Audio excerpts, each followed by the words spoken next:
우리가 믿음의 증인들에 대해서 세 번째 오늘 살펴봅니다. 첫째로 살펴봤던 사람은 아벨입니다. 믿음으로 예배를 드린 아벨. 그래서 아벨에게서 발견하는 믿음은 예배하는 것이 바로 믿음이라고 배웠습니다. 두 번째로 지난주에 살펴보았던 사람이 하나님과 동행한 에녹. 믿음이 뭐냐? 하나님과 동행하는 것이 믿음입니다. 이제 오늘 세 번째 노아에 대해서 여러분 같이 볼 텐데, 노아에게서 발견되는 믿음은 뭐냐? 순종하는 것이 바로 믿음입니다. 제자훈련의 마지막 부분에 가서 제자훈련을 마무리하면서 꼭 다루는 훈련 부분이 뭐냐면 바로 순종에 대한 부분을 다룹니다. 왜 제자훈련의 마지막 마무리를 순종이라는 파트를 우리가 다루면서 그 부분을 훈련하냐 하면, 아무리 제자훈련을 받았어도 사역훈련을 받았어도 뭐 그 어떤 좋은 훈련을 받았어도 결국 하나님의 말씀에 순종하지 않으면 그것은 제자된 삶을 살아가고 있는 것이 아닙니다. 그러니까 성도들의 성도됨의 어떤 신앙의 척도는 뭘 보면 알 수 있느냐 하면 바로 하나님의 말씀에 얼마나 순종하는 삶을 살아가느냐를 보면 성도됨의 그 신앙의 척도를 알 수 있는 거예요. 그러니까 여러분, 제자훈련 과정 거쳤더라도 주님의 말씀을 듣지 않고 들었어도 순종하지 않으면 제자의 삶을 살고 있는 것이 아닙니다. 따라서 제자훈련을 받았느냐 안 받았느냐가 제자됨을 결정하는 것이 아니라 순종하느냐 안 하느냐가 제자됨을 결정하는 중요한 기준이 되는 것입니다.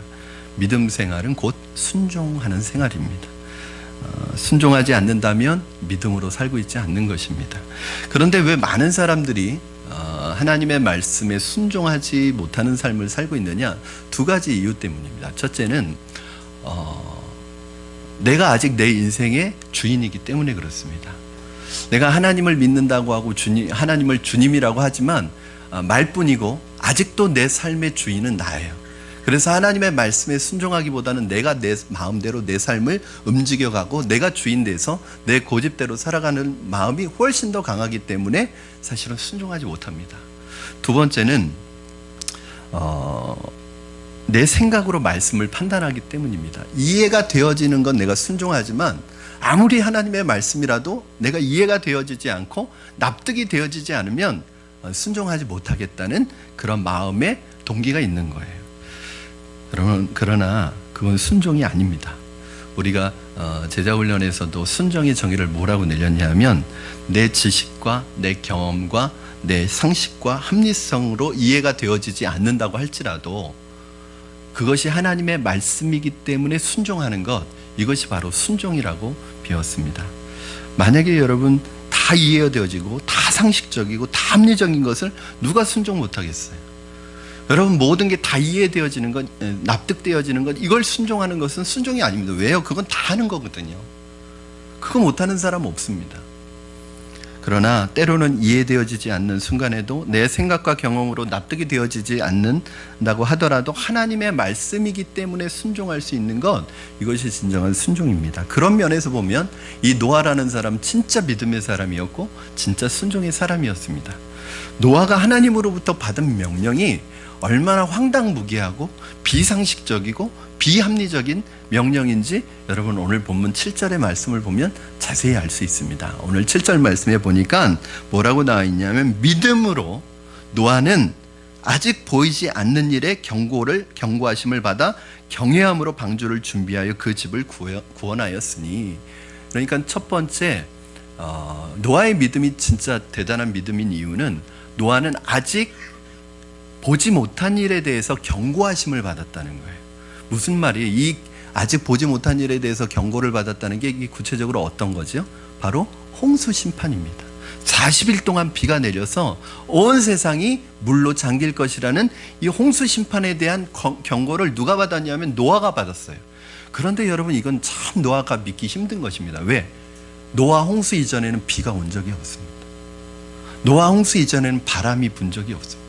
노아 홍수 이전에는 물로 홍수라는 것이 나본 적이 없습니다. 내가 경험하지 않은 것이고 보지 않은 것이기 때문에 이해도 안 됩니다. 내가 보지 않고 경험하지 않고 이해가 안 되면 상상하기도 어렵습니다. 창세기 2장 5절에 보면 노아 홍수 사건이 일어난 후에 비와 바람과 이 홍수가 생긴 것입니다.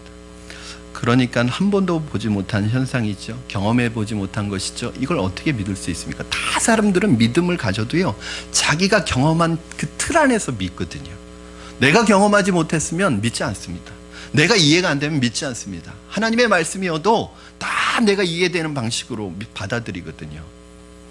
노아에게 있어서 이 명령이 감당할 수 없는 황당무계한 명령이었던 두 번째 이유는 하나님께서 방주를 지으라고 말씀하셨다는 거예요. 홍수에 대한 경고도 경고지만 방주를 지어라. 근데 이 세 가지 면에서 참 이해가 안 되는 그런 명령이었습니다. 첫째, 여러분 상식적으로 방주, 이 물에 떠 있는 이 방주를 지으려면 어디에다가 짓는 게 현명해요? 바닷가든지 강가든지 물가든지 물이 있는 곳에다가 이 방주를 만들어야 되잖아요. 그런데 이 노아가 살던 곳은 메소포타미아 지방인데 여기서부터 가장 가까운 강이 뭐냐면 티그리스 강과 유프라테스 강입니다. 여기까지 거리가 얼마냐면 800km가 됩니다. 여러분, 물이 없는 강으로부터 800km가 떨어져 있는 곳에다가 방주를 지어라. 도저히 납득이 되지 않는 거죠. 또 두 번째, 평지에다 짓지 말고 산 꼭대기에다 지어라. 여러분, 이게 말이 안 되지 않습니까? 물에 떠다니는 걸 왜 산 꼭대기에다 짓느냔 말이에요. 여러분, 그 산까지 이 재료들을 옮겨 나르고 왔다 갔다 내려왔다 하는 그 자체가 얼마나 힘든 일이에요. 이것도 이해가 되어지지 않아요. 장소적으로 이해가 되어지지 않아요. 두 번째, 기간이 없어요. 지으라고 하셨는데 언제까지 지으라 이런 말씀이 없는 거예요. 방주가 여러분 통통배도 아니고 그 모든 동물들과 그 사람들을 실으려면 얼마나 큰 그 배예요. 그런데 이 방주를 언제까지 지으라는 약속도 없습니다. 한계도 없습니다. 그냥 무조건 지으라는 거예요. 여러분, 한 1, 2년 정도는 순종할 수 있습니다. 한 3, 4년 정도는 순종할 수 있습니다.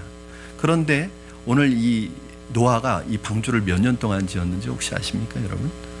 창세기 6장 3절을 근거로 해서 120년 동안 지었다고 우리는 알고 있습니다. 그러니까 노아가 600살 때 노아의 홍수가 일어났으니까 이 120년 동안 방주를 짓는 거예요. 여러분, 주변에서 사람들이 미쳤다고, 저 노인네 120년 동안 방주만 짓고 있다고 얼마나 놀려대고 얼마나 조롱했겠어요. 그리고 세 번째, 이 방주의 모양이 문제예요. 이 방주는 배가 아닙니다.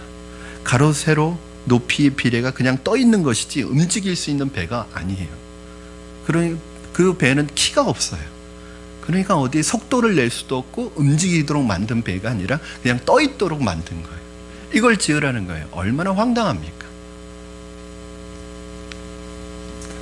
노아 자식뿐 아니라 그 당시에 노아를 알고 있었던 친구들이 얼마나 조롱했겠습니까? 아마도 당시의 사람들에게 노아는 미친 사람으로 여겨졌을 것이고 미친 노인으로 취급받았을 것입니다. 이것이 방주를 지으라고 명령했을 때 노아의 상황이었습니다. 만약 우리에게 이런 황당한 말씀을 하나님께서 명령하시면 아마 우리는 어떤 반응을 보일까요? 아마 놀라고 당황하고 결국은 순종하지 못하는 쪽으로 갈 확률이 많습니다. 왜냐? 첫 번째, 이해가 되지 않습니다. 내 생각으로 이해가 안 돼요. 여러분, 많은 분들이 믿음 생활을 하면서도요, 하나님을 이제 자신의 수준에서 생각합니다. 기도를 하고 신앙생활을 해도 내가 안 되는 건 하나님도 안 돼요. 내가 되는 건 하나님도 돼요. 여러분, 내가 안 되는 거 하나님도 안 되고 내가 되는 거 하는 정도의 하나님이라면 그런 하나님 섬기지 마세요. 뭐하러 섬깁니까? 내 능력으로 살지. 여러분, 그분이 어떻게 하나님일 수가 있어요? 여러분, 내가 하는 정도 하는 하나님이 무슨 하나님이에요? 여러분, 그런 하나님 섬기시고 싶습니까? 그런데 우리는 그렇게 신앙생활해요. 여러분, 우리의 이 좁은 머리로 겨우 높아봤자 IQ 100, 50, 60 이 정도면 뭐 최고로 높은 건데 그 정도의 머리로 어떻게 하나님을 우리가 다 알 수 있어요? 그런데 우리는 그 머리로 우리 하나님, 그래서 어떤 분은 보면 머리로 신앙생활하는 분들 굉장히 많습니다. 삶으로 살아가는 게 아니라 머리로 신앙생활하고 자기의 지식으로 신앙생활합니다. 두 번째는 이해가 된다고 해도 그렇게 할 때 다른 사람으로부터 조롱을 받고 비웃음을 받을 것이 분명하기 때문에 또 다른 사람이 나를 무시할 것이 분명하기 때문에, 나를 비웃을 것이 분명하기 때문에, 또 그렇게 하나님의 말씀대로 따랐을 때 내가 손해가 올 것이 분명하기 때문에 사람들은 순종하지 않습니다. 그런데 이러한 상황에서 노아는 이 말도 안 되는 하나님의 말씀에 믿음으로 순종합니다. 이것이 노아의 위대한 믿음이에요. 여러분, 믿음은 무엇이냐? 진짜 믿음은요, 보이지 않는 걸 보는 게 믿음입니다. 바랄 수 없는 중에 바라는 게 믿음입니다. 들리지 않지만 듣는 게 믿음입니다. 왜냐? 여러분, 만약에 보이는 거 안 믿는 사람 있습니까? 눈으로 보이는데 누가 안 믿겠어요? 보이는 거 믿고, 당연한 거 믿고, 상식적인 거, 이해되는 거 믿는 건 믿음이 아니에요. 왜? 그건 누구나 다 아는 거예요. 그건 믿음이 없어도 다 아는 거예요, 기본적으로. 그러나 진짜 믿음은 뭐냐? 성경에서 말하는 히브리서 11장 1절 2절, 믿음은 바라는 것들의 실상이요, 보이지 않는 것들의 증거다. 그러니까 진짜 믿음은 보이지 않는 걸 보는 게 믿음이에요. 바랄 수 없는 중에 바라보는 것이 믿음이에요. 들리지 않지만 듣는 게 믿음이에요. 절망 속에서 소망을 보는 게 믿음이에요. 믿음이 없는 사람은 눈에 보이는 것만 봅니다. 절망스러운 환경, 절망스러운 상황 보고 그걸 보는 게 믿음이 아닙니다, 여러분. 상황과 환경은 절망스럽지만, 내 상황은 어렵지만 그걸 보는 게 아니라 그 너머에 계시는, 도우시는 하나님을 보는 것이, 지금은 어렵지만 하나님께서 나를 도우실 것이라고 믿는 것이 진짜 믿음이에요. 진정한 믿음도 보이지 않는 걸 보고 바랄 수 없는 중에 바라는 게 진짜 믿음이라면 순종도 마찬가지죠, 여러분. 다 이해되어지고 상식적이고 합리적이고 다 납득되어지는 거 순종하는 게 무슨 순종이냔 말이죠. 진짜 순종은 이해가 안 되고, 때로는 내 경험이 부족하고, 또 내 상식으로 이해가 안 돼도 이것이 하나님의 말씀이라는 그 사실 하나 때문에 믿을 수 있는 것, 이게 믿음이고 순종입니다. 왜요? 우리가 이렇게 이해가 되어지지 않지만, 납득이 되어지지 않지만, 내 경험과는 내 노하우와는 틀리지만 믿을 수 있는 이유고 순종할 수 있는 이유가 뭐죠? 하나님을 신뢰하기 때문에요. 하나님은 선하시기 때문에, 하나님은 거짓말 하시는 분이 아니기 때문에, 하나님은 우리를 실망시키시는 분이 아니기 때문에, 그분이 우리 한 아버지이기 때문에, 하나님을 믿기 때문에 우리가 믿는 거죠. 순종하는 거죠. 오늘 성경은 우리에게 노아의 믿음을 통해서 믿음이 무엇인지 다시 한번 깨닫게 해주시는데, 노아의 믿음은 어떤 믿음이었는지, 노아가 보여준 믿음의 본질을 세 가지로 말씀하고 있습니다. 이미 말씀드렸듯이, 첫째, 노아의 믿음은 순종하는 믿음이었습니다. 순종을 선택하는 믿음이었습니다. 여러분, 7절 말씀 다시 보시면, 노아는 하나님의 명령, 즉 아직 보지 못한 일에 대해서 경고하심을 받았는데 노아는 그것을 순종했습니다. 그런데 순종할 수 있었던 동기가 있어요. 그러니까 우리가 순종하고 싶다고 순종할 수 있는 게 아니에요. 결국은 우리로 하여금 순종으로 이끄는 동기가 있는데, 그게 뭐냐 하면 여호와를 경외함으로 순종했다고 나옵니다. 여러분, 믿음은 바랄 수 없는 것들을 바라는 것이고 볼 수 없는 것들을 보는 것입니다. 그가 하나님께 이 음성을 들었을 때 그의 믿음의 태도는 뭐였냐면 하나님을 경외했다는 거예요. 이 말도 안 되는 명령이지만 순종할 수 있는 이유가 뭐냐면 하나님을 경외했다는 거예요. 이 경외라는 말의 원래 뜻을 보면 두렵고 떨리는 마음입니다. 여러분, 하나님에 대해서 두렵고 떨리는 마음, 이것은요, 두려워한다는 건 뭐냐면 무서워한다는 게 아니에요. 즉, 우리가 막 공포 영화 볼 때 그 공포, 아니면 막 하나님이 우리에게 겁을 주신다든가 이런 두려움이 아니라, 여러분, 너무 존경하고 내가 너무 사랑하고 너무너무 사모해서 한 번만 만나봤으면 하는 그런 사람들이 여러분에게 있습니까?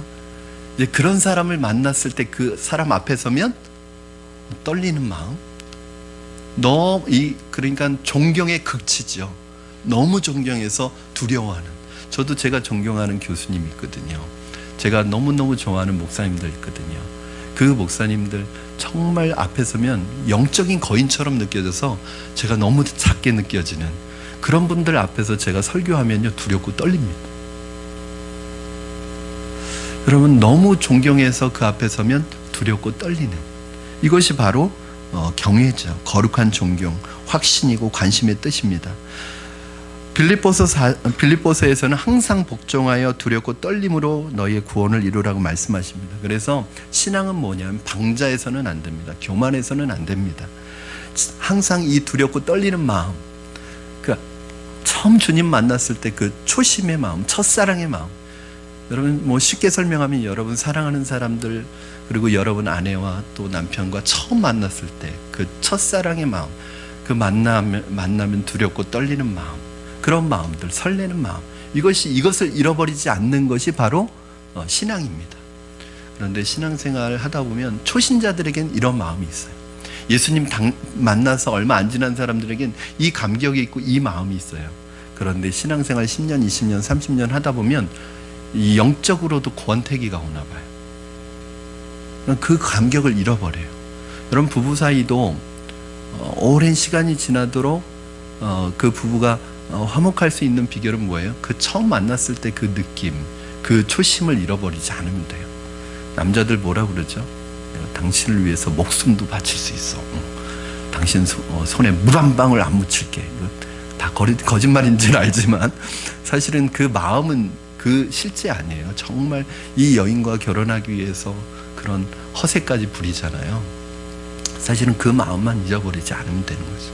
우리가 주님을 만났을 때도 신앙생활은 뭐냐면 왜 신앙생활을 하면 할수록 교만해질까요?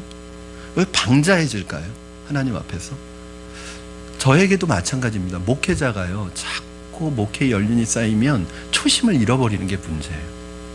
저는 이제 제가 모든 사역의 기간이 이제 올해가 20년째입니다. 그런데 제가 지금도 잃어버리지 않고 있는 게 있어요. 강단에 올라올 때마다 저 두렵고 떨리는 마음으로 올라옵니다. 이거 직업이니까 그냥 형식적으로 하지 않아요.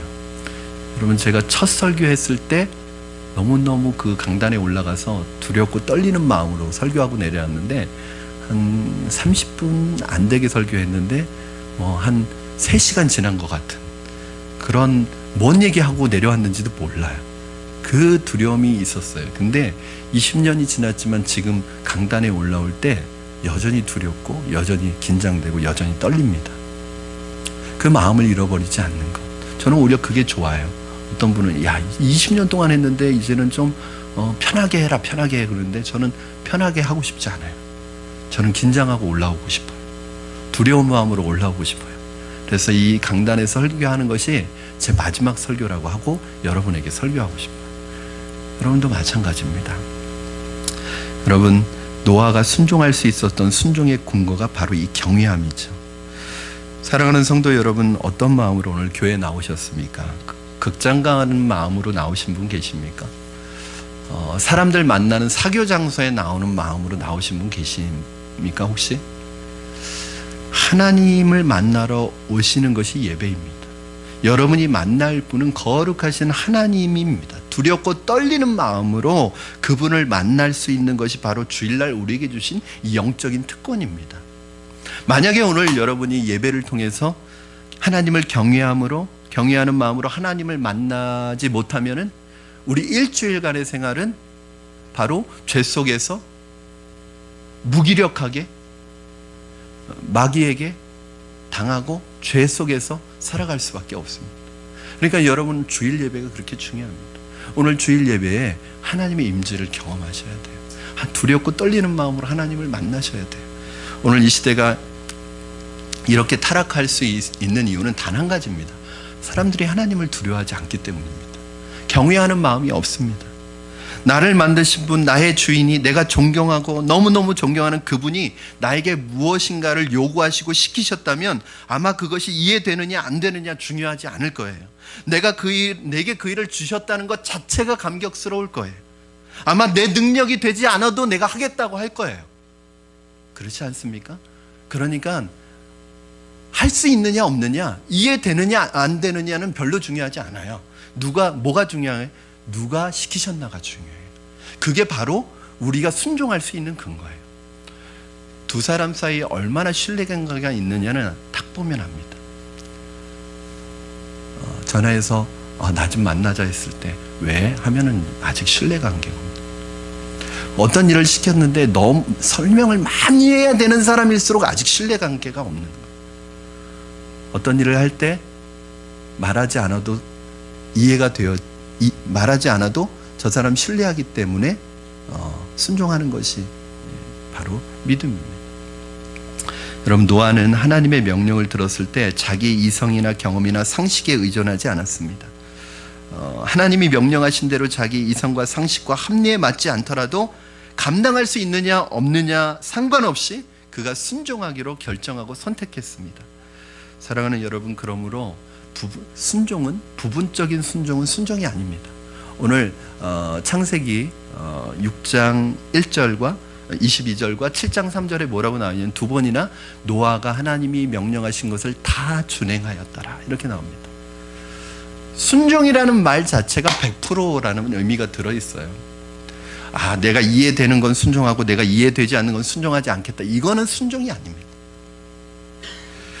여러분, 믿음은 순종하기로 결정하는 것입니다. 할 수 있느냐 없느냐는 그 다음이에요. 그 다음에 그것은 하나님이 책임져 주시는 것입니다. 여러분이 순종하면 하나님이 하시지만 순종하지 않으면 하나님은 하지 않으십니다. 여러분이 믿음으로 도전하시면 하나님이 도우시지만 처음부터 포기하시면 하나님은 도와주시지 않습니다. 그러므로 결정하십시오. 순종하기로 결정하십시오. 그러면 그 다음은 이게 가능하느냐 불가능하느냐, 이게 이해되느냐 안 되느냐 별로 중요하지 않습니다. 여러분이 순종하기로 결정하면 하나님이 그 다음은 하나님이 해주시는 것을 믿으시기 바랍니다.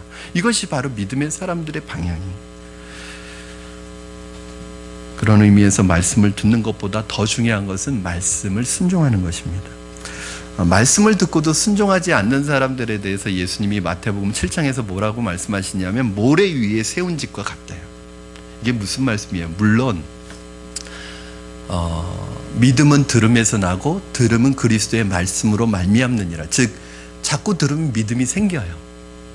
어느 정도는 믿음이 생깁니다. 그러나 이 믿음이 완전히 뿌리가 내리고 우리의 삶의 기초가 되어져서 흔들림 없는 믿음이 되기 위해서는 여러분이 들은 말씀, 은혜 받은 말씀 머리에 두시지 마시고 삶에서 순종하면 여러분의 삶이 흔들림 없는 믿음의 삶이 돼요.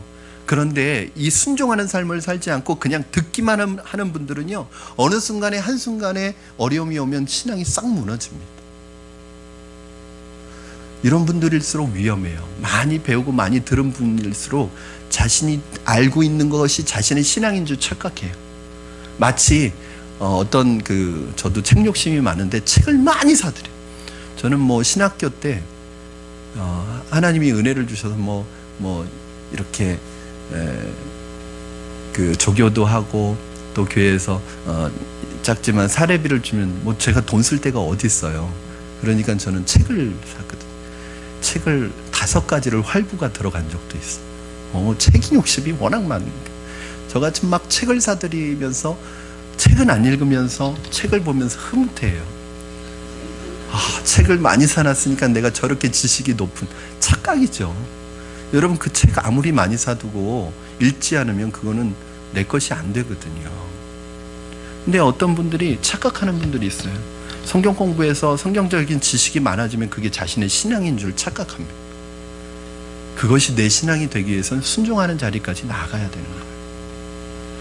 그러므로 여러분, 어떤 의미에서 믿음이라고 하는 것은 자기와의 싸움입니다. 세상과의 싸움입니다. 그렇기 때문에 세상을 향하여, 하나님을 향하여 믿음을 가진 자는 외롭습니다. 때로는 여러분, 믿음 가진 사람이 외로워요. 고독해요. 왜?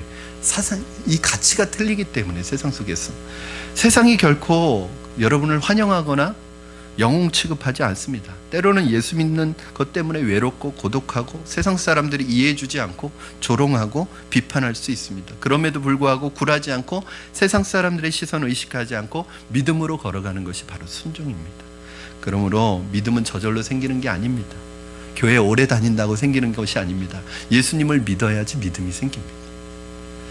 그리고 그 믿음의 사람은 하나님께서 신령한 복으로 축복하시고 여러분 상상할 수 없는 방법으로 여러분을 인도해 가세요. 우리의 두려움은 뭐냐면 내가 이 성경의 말씀대로 순종하고 살면 내가 세상에서 망할 것 같은 거예요. 아니 이 2000년 전에 3000년 전에 쓰여진 이 성경이 도대체 오늘날 이대로 살아가면 이거 시대에 뒤떨어진 거 아니냐.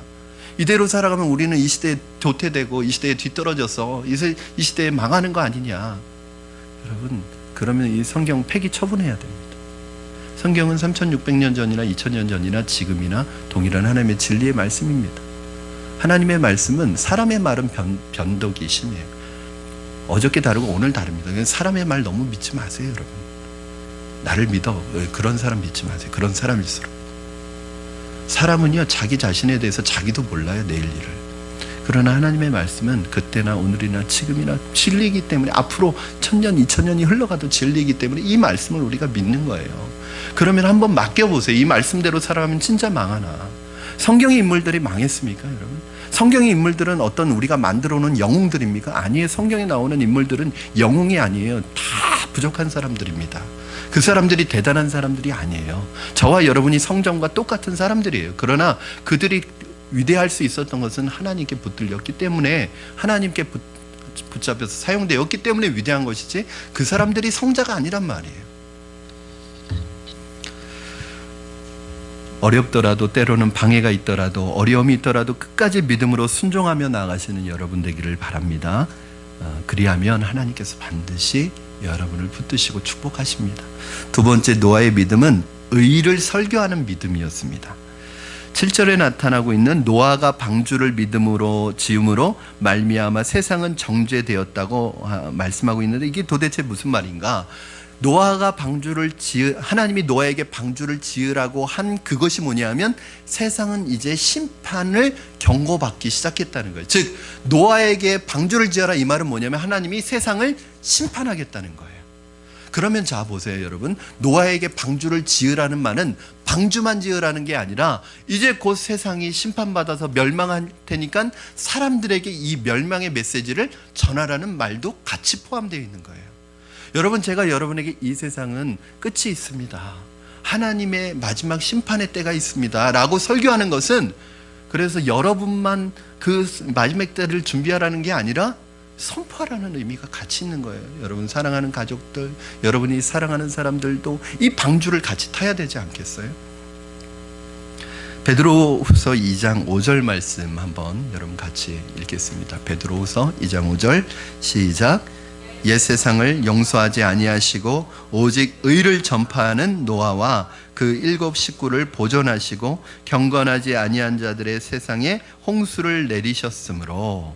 오직 의를 전파한 노아, 여기에서 의를 전파했다는 게 뭐냐면 이 하나님의 의로운 심판을 전파했다는 거예요. 설교했다는 거예요. 메시지를 전했다는 거예요. 여러분, 그래서 노아는 설교자입니다. 그에게 방주 짓는 것보다 더 중요한 일은 뭔지 아세요? 이 마지막 심판이 오기까지 이 메시지를 선포하는 것입니다. 이제 곧 심판이 온다. 너희들 계속 이렇게 살면 망한다. 이렇게 살면 심판받는다. 이렇게 말할 수 있었던 것이 노아예요. 여러분, 오늘날도 이 나라가 이렇게 계속 가면 망한다라고 말할 수 있는 사람이 있어야 됩니다. 이렇게 죄가 죄로 여겨지지 않고 죄가 진리로 둔갑하는 이 나라가, 이 세상이 망하는 건 여러분 자명한 일입니다. 이렇게 계속 가면 안 됩니다. 이 나라가 잘못된 것도 다 진리로 바뀌어지고, 오히려 의를 쫓아가는 사람, 옳은 진리를 따르는 사람이 조롱을 받는 이 시대에 문제가 있는 거죠.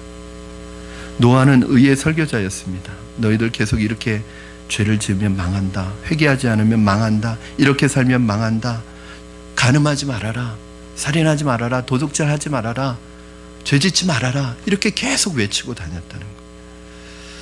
여러분, 제일 나쁜 것이 죄를 지으면서도 신앙적으로 그럴듯하게 합리화하는 사람들입니다. 신앙적으로 위선을 떠는 사람들은 망한다고 말씀하고 있습니다. 베드로전서 3장 20절 말씀 보면 노아 당시의 사람들에 대해서 이렇게 증언하고 있습니다. 베드로전서 3장 20절 말씀 우리 같이 한번 읽겠습니다. 시작. 그들은 전에 노아의 날 방주를 준비할 동안 하나님이 오래 참고 기다리실 때에 복종하지 아니하던 자들이라.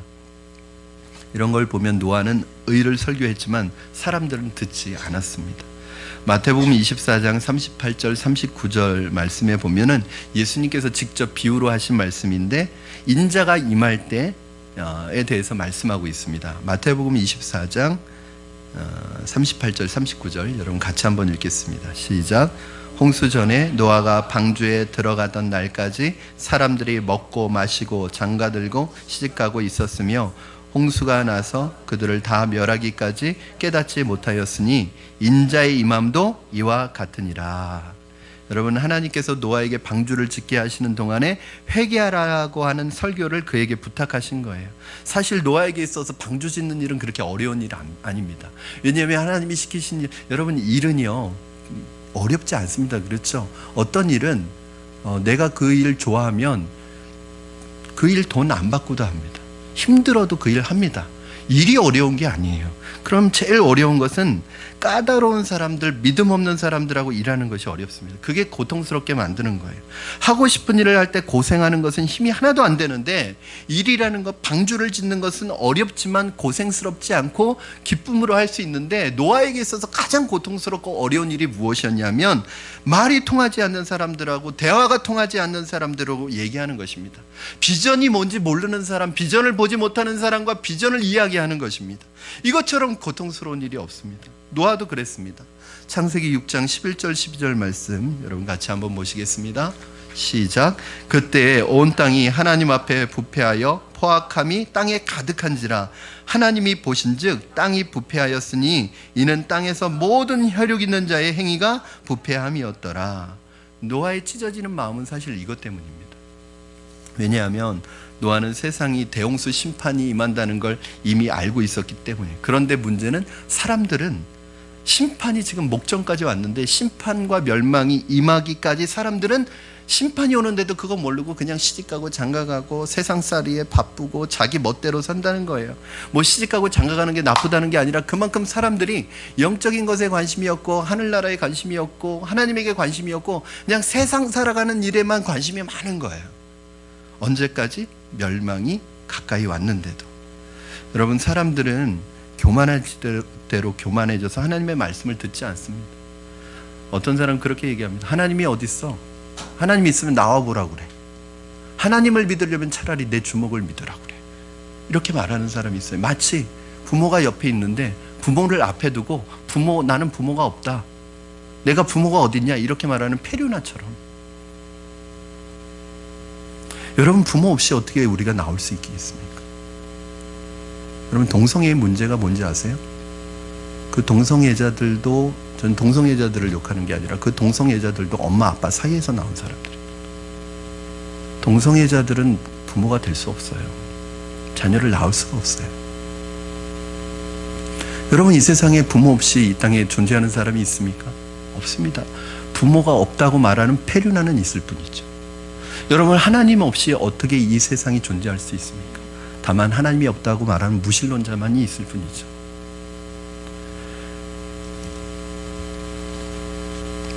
마치 요한복음 1장에서 빛이 세상에 왔을 때 어두움이 깨닫지 못하는 것과 마찬가지입니다. 예수님이 세상에 왔을 때 예수님을 영접하지 아니하더라.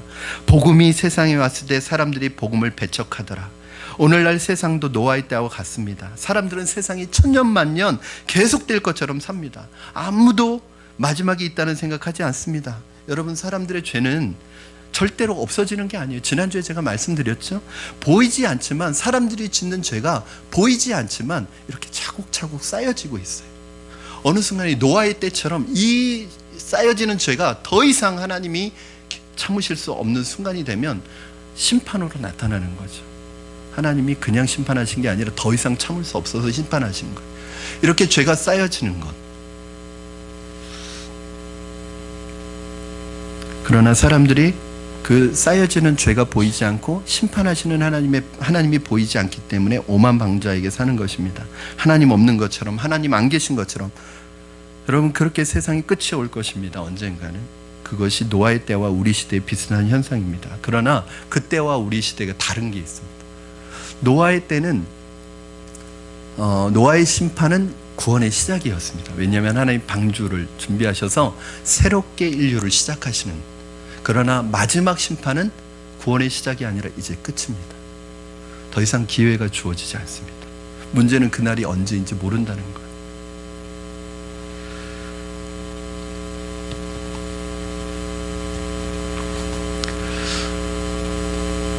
하나님이 노아 당시에는 무엇을 예비해 주셨습니까? 방주를 예비해 주셨습니다. 이 방주가 뭐냐? 그러니까 노아의 홍수 때는 사람들을 구원할 방법으로 방주를 예비해 주셨는데, 이것이 사실은 신약 시대에 오늘날 우리에게 있어서 누굴 예표하는 거죠? 예수님을 예표하는 거예요. 예수님이 방주입니다. 즉 여러분, 오늘 노아의 시대에 사람들을 구원할 수 있었던 도구가 뭐냐면 방주였던 것처럼, 오늘 우리 시대에 사람들을 구원할 유일한 방법을 하나님이 주신 것이 무엇이냐면 바로 예수님이십니다. 예수님이 방주예요. 어떤 분은 교회가 방주로 알고 있는 분이 계세요. 여러분, 교회는 구원의 방주가 아닙니다. 물론 교회 나오면 방주로 들어가는 문이 되기는 합니다. 즉 예수님을 믿을 수 있도록 도와줍니다. 그러나 어떤 분은 이렇게 생각해요. 내가 그냥 교회에 몸담고 있으니까 나는 저절로 구원받았겠지. 여러분이 더 잘 아시잖아요. 교회 나오지만 믿음 없이 그냥 왔다 갔다 하는 분들 계시잖아요. 내 안에 아직 예수 그리스도를 믿음으로 고백하지 않고 그냥 구경꾼으로 오시는 분들도 계시잖아요. 그러니까 내가 교회에 왔다는 것 자체가 나의 구원을 보장해 주는 게 아니라 바로 예수 그리스도를 믿어야지 바로 예수님 그 구원을, 이 마지막 때에 우리가 구원받는 것입니다. 오직 예수님으로 피하는 사람들만 마지막 심판을 면할 수 있어요. 그래서 여러분 보시면 하나님께서 노아의 방주 이외에 다른 방법을 인정하지 않으셨어요. 예를 들어서 노아에게 방주를 지으라고 말씀하시고 그 방주로 사람들이 들어오도록 메시지를 선포하셨는데, 어떤 사람이 이렇게 해요. 나는 내 몸에 내게 맞는 방주를 따로 만들 거야. 내게 어울리는 배를 따로 만들 거야. 그래서 그 배를 만지고 그 방주를 자기가 개인적으로 만들었다면 그 방주는 그 홍수에 견뎌낼 수가 없습니다. 하나님이 인정하시지 않는 거예요. 왜요? 하나님이 제시하신 방법은 노아의 방주. 오늘날도 사람들이 종교를 만들고 자신의 노력으로 선으로 방주를 대신하는데 그 어떤 방법으로도 마지막 심판을 견뎌낼 수 없습니다. 사람들이 만든 종교, 자기가 착하게 살고 의롭게 산다고 전도하면서 제일 어려운 분들이 누구냐면 착하게 사는 분들 전도하기가 제일 어려워요. 왜냐하면 착각하고 계세요. 내가 착하게 살아 천국 간다고 생각하고 계세요. 늘 말씀드리지만 천국은 착해서 가는 게 아닙니다. 관계 때문에 가는 거죠. 하나님의 자녀이기 때문에 가는 거죠. 여러분, 그 착하면 얼마나 착하세요? 정말 죄가 하나도 없으세요? 여러분, 아무리 착한 사람도 죄가 하나도 없는 사람은 없습니다. 그러면 죄가 하나 있어도 죄인이고요, 10개 있어도 죄인이고요, 100가지 죄를 지어도 죄인이고 1000가지 죄를 지어도 죄인이에요. 50보 100보입니다. 우리끼리는 그것이 내가 너보다 착하다 말할 수 있지만 하나님의 기준에서 보면 거기에서 거기에요. 하나님의 기준엔 다 이르지 못합니다. 마찬가지로 여러분, 하나님이 허락하신 유일한 구원의 방법은, 유일한 길은 예수님 한 분밖에 없습니다. 우리 성경 구절 두 구절 볼 텐데, 요한복음 14장 6절과 사도행전 4장 2절 여러분 보시겠습니다. 먼저 요한복음 14장 6절 말씀 보겠습니다. 시작. 예수께서 이르시되 내가 곧 길이요 진리요 생명이니 나로 말미암지 않고는 아버지께로 올 자가 없느니라. 아버지께로 간다는 건 뭐예요? 하나님 나라로 갈 자가 없느니라. 누구를 통하지 않고는, 예수님이 길이고 진리고 생명이기 때문에 예수님으로 말미암지 않고는 하나님께로 갈 자가 없느니라. 자, 사도행전 말씀 보겠습니다. 시작. 다른 이로서는 구원받을 수 없나니 천하 사람 중에 구원받을 만한 다른 이름을 우리에게 주신 일이 없음이라 하였더라. 여러분, 예수님 외에는 길이 없습니다. 요즘은 기독교 안에도 어떤 사람은 자유주의 신학이라고 말하는데, 그 자유주의 신학자들은 여러분 기독교의 그 틀을 가지고 있어도요, 이 하나님의 말씀을 말씀으로 믿지 않는 사람들입니다. 저는 기독교라고 보기도 어렵습니다. 근데 이 사람들이 뭐라고 얘기하는 줄 아세요? 우리가 살아가는 시대가 포스트 모더니즘 사회니까 이 시대에는 모든 절대적인 게 없어지고 다 상대적 아니에요. 그러니까 모든 것이 다 상대적입니다. 뭐라고 하냐면, 남산 가는 길이 여러 길이 있다는 거예요. 앞길도 있고 뒷길도 있고 여러 가지 있지만 정상에 가면 다 만난다는 거예요. 힌두교도 있고 이슬람교도 있고 기독교도 있고 불교도 있고 뭐 유교도 있고 다 가는 길이 다를 뿐이지 천국에 가서 다 만난다는 거예요. 그 누가 그렇게 얘기했습니까? 하나님은 그렇게 얘기하신 적이 없습니다. 나로 말미암지 않고는 아버지께로 갈 수 없다고 예수님이 말씀하셨고, 하나님이 우리에게 구원받을 만한 다른 이름을 주신 적이 없다고 말씀하셨습니다. 여러분, 어떻게 천국 가는 길을 남산 올라가는 길로 비유를 해요? 당연히 산 올라가는 길은 여러 길이 있죠. 그러나 천국 가는 길은 한 길밖에 없습니다. 셋째, 노아의 믿음은 의의 후사가 되는 것입니다. 히브리서 7장 마지막 부분에 보면 믿음을 따르는 의의 상속자가 되었느니라. 그러니까 후사라는 말은 상속자예요. 여러분, 한번 다시 정리해 볼게요. 노아의 믿음은 첫째, 하나님의 순종하는 믿음. 두 번째는 의의 말씀을 선포하는, 설교하는 믿음이었고, 세 번째는 의의 후사가 되는 거예요. 창세기 6장 9절 말씀 보겠습니다. 시작. 이것이 노아의 족본이라. 노아는 의인이요 당대의 완전한 자라. 그는 하나님과 동행하였으며. 여러분, 노아를 소개하고 있는데 분명히 그는 믿음을 쫓는 의의, 그러니까 노아의 족본인데 노아는 의인이었다는 거예요. 당대 완전한 자. 그러니까 노아는 어느 편에 서 있었냐면 의인의 편에 서 있었다는 거예요. 그리고 이 의라는 것은, 이 믿음은 믿음으로 물려받고 믿음으로 또 물려주는, 상속해주는 거예요. 여러분, 가장 중요한 상속이 뭔지 아십니까? 여러분, 자녀들에게 재산 물려주려고 생각하지 마십시오. 딱 필요한 거 외에는 절대 오버해서 물려주시면 안 돼요. 그것 때문에 망합니다. 여러분이 정말 자녀들에게 물려주셔야 될 유산은 뭔지 아세요? 믿음의 유산, 신앙의 유산, 기도의 유산이에요. 의의 유산인 거예요. 그게 사는 길입니다. 여러분, 이 부모가 믿음 위에 딱 서 있으면 자녀도 믿음으로 살아가게 돼 있어요. 부모가 결정적인 순간마다 세상과 타협하고 믿음을 떠나고 하나님 떠나면 자녀들도 그렇게 살아가게 돼 있어요. 왜냐하면 그렇게 상속될 수밖에 없어요. 여러분, 당시에 노아는 의인이었지만 그 시대 상황은 무섭도록 타락한 시대였습니다. 여기서 귀한 진리를 발견할 수 있어요. 세상이 타락했다는 것으로 변명이 되지 않는다는 것입니다. 나는 의롭게 살고 싶은데 세상이 타락해서, 세상이 나를 의롭게 살 수 없도록 만들어서 나는 타락했다, 나는 의롭게 살 수 없다, 이건 핑계라는 거예요. 이런 변명하지 말라는 거예요. 왜요? 노아의 시대는 우리의 시대보다 더 타락했는데 그 타락한 시대 속에서도 노아는 의의 후사가 돼 있었어요. 의의 편에 서 있었어요. 여러분, 세상이 어두워질수록 하나님의 사람들은 의롭게 살 수 있다는 것을 노아를 통해서 보여주는 것입니다. 여러분, 세상이 잘못되었다고 변명하지 마십시오. 누구 때문에 못 산다고 말하지 마십시오. 그건 그 사람의 문제고 나는 내 문제예요. 내가 죄짓고 사는 것은 내 문제지 다른 사람 때문이 아닙니다. 절대로 다른 사람 핑계 대서는 안 됩니다. 회사가 그러니까, 세상이 그러니까, 친구가 그러니까, 어쩔 수 없이 나도 할 수 없이 그렇게 되었다라고 말하지 마십시오. 그건 정직하지 않은 것입니다. 차라리 그렇게 말씀하세요. 내가 죄인이라고. 내가 죄를 좋아했다고. 내가 죄를 지었다고 솔직하게 말하십시오. 믿음이 없어서 따라갔다고 솔직하게 말하십시오. 하나님께 그런 말 안 통합니다. 죄는 우리의 문제지 다른 사람 때문이 아닙니다. 지옥 가는 것은 누구 때문에 가는 게 아니라 자기 책임입니다. 자기가 예수님 안 믿어서 가는 것입니다. 어떤 사람이 예수 믿는 사람 꼴 보기 싫어서 교회 다니지 않는다고 말하는 사람이 있어요. 그러면서 뭐라고 그러냐면, 내가 만약에 지옥 간다면 내가 지옥 가는 건 그 사람 책임이다. 그 사람 꼴 보기 싫어서 교회 안 나가니까. 여러분, 하나님 앞에서는 그 말 안 통합니다. 지옥 가는 것은 자기 때문에 가는 것이지 그 사람 때문에 지옥 간다는 핑계는 하나님 앞에서 통하지 않습니다.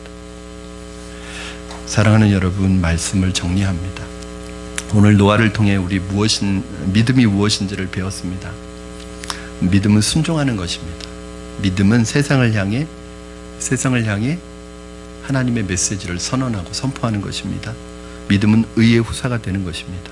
믿음의 상속자가 되는 것입니다. 나 혼자만이 믿음이 아니라, 믿음의 영향력을 나타내는 것이 아니라, 믿음은 죄로 가득한 시대 속에서도 노아가 그 죄의 영향을 받지 않았던 것처럼, 죄에 핑계대지 않았던 것처럼, 세상을 핑계하지 않았던 것처럼 믿음의 후사가 된다는 것은 믿음의 편에 선다는 거예요.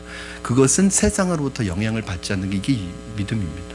여러분, 믿음은요 절대 세상의 영향을 받지 않습니다. 오히려 여러분이 세상을 향해서 선한 믿음의 영향력을 나타내셔서 오늘 죄의 편에 있는 사람들, 하나님으로부터 떠나 있는 사람들을 주님께로, 이 노아가 이 마지막 시대에 그 노아 방주를 지으면서 사람들에게 이 방주로 들어오라고 외쳤던 것처럼 정말 우리의 의의 방주이신 예수 그리스도께로 인도하는 것, 이게 바로 여러분의 믿음의 영향력이고 믿음의 의의 후사의 편에 서는 것입니다. 저는 여러분이 사람에게 세상에 선한 영향력을 미치는 분들이 되기를 바랍니다. 세상의 잘못된 영향력에 오히려 영향을 받는, 오염되는 분들이 아니라 오히려 여러분의 그 믿음의 영향력을 가지고 세상을 믿음으로 변화시키는 분들이 되기를 주님의 이름으로 축원합니다. 마지막으로 이런 질문을 하고 싶습니다. 여러분은 믿음의 후사입니까? 믿음의 후예입니까? 믿음의 사람들입니까? 오늘 여러분 예수 그리스도의 이름으로 믿음의 사람들 되시기를 주님의 이름으로 축원합니다. 아직 내가 교회는 나오고 있지만 내 안에 예수님을 인격적으로 영접하고 받아들이지 않았다. 그래서 여전히 교회는 나오고 있지만 내 마음속에 주님을 주님으로 고백하지 않은 분들이 계시다면 예수님의 이름으로 주님을 믿으시기 바랍니다. 거기에서부터 믿음은 시작됩니다. 오늘 여러분 그 반열에 쓰셔서, 의의 반열에 쓰셔서, 믿음으로 쓰셔서 어렵고 힘들지만 때로는 눈물 나고 고통스러운 현실을 부딪힐 수 있지만 그 길을 저와 같이, 우리 믿음의 식구들과 같이 걸어갈 수 있는 여러분 되기를 주님의 이름으로 축원합니다. 이 시간에 우리 함께 찬양하시겠습니다. 함께 찬양하고 기도하시겠습니다. 여러분, 앞으로 10년, 20년 정말 한국교회는 위기입니다. 이제는 비진리가 진리로 인정받고, 저는 민주주의가 절대적은 아닙니다. 여러분, 다수결이 옳은 건 아닙니다.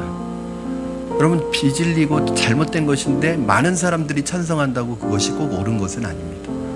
앞으로 10년, 20년 이제 우리의 세상 속에서 비진리가 진리로 둔갑하고, 그러면서 많은 사람들이 진리 편에 서 있는 사람들이 그 핍박과 사람들의 조롱과 그런 비난을 견디기 어려워서 떠나는 사람들도 많을 거예요. 이제 그 가운데서도 믿음을 지키는 것, 이것이 오늘 우리에게 요구하시는 주님의 은혜입니다. 여러분, 이 찬양 부르시면서 오직 주님 믿음으로 살겠습니다 라는 신앙 고백으로 함께 찬양하겠습니다. 세상은 들리고 사람들은 변하여도 나는 주를 섬기리.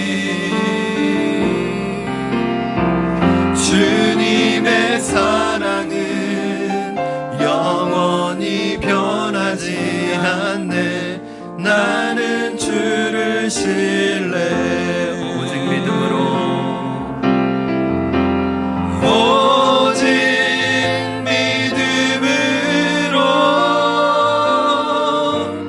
믿음으로 내가 살리라. 오직 믿음으로, 오직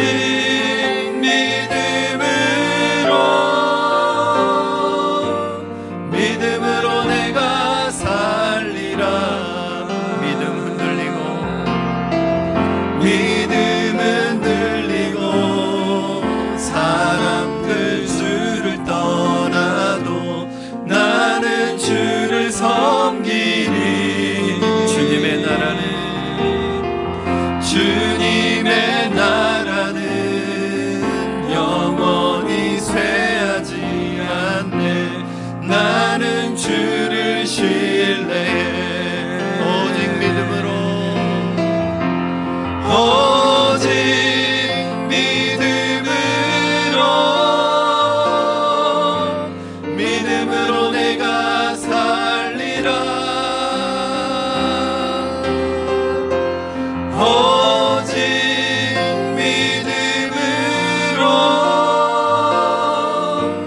믿음으로 내가 살리라. 오직 의인은,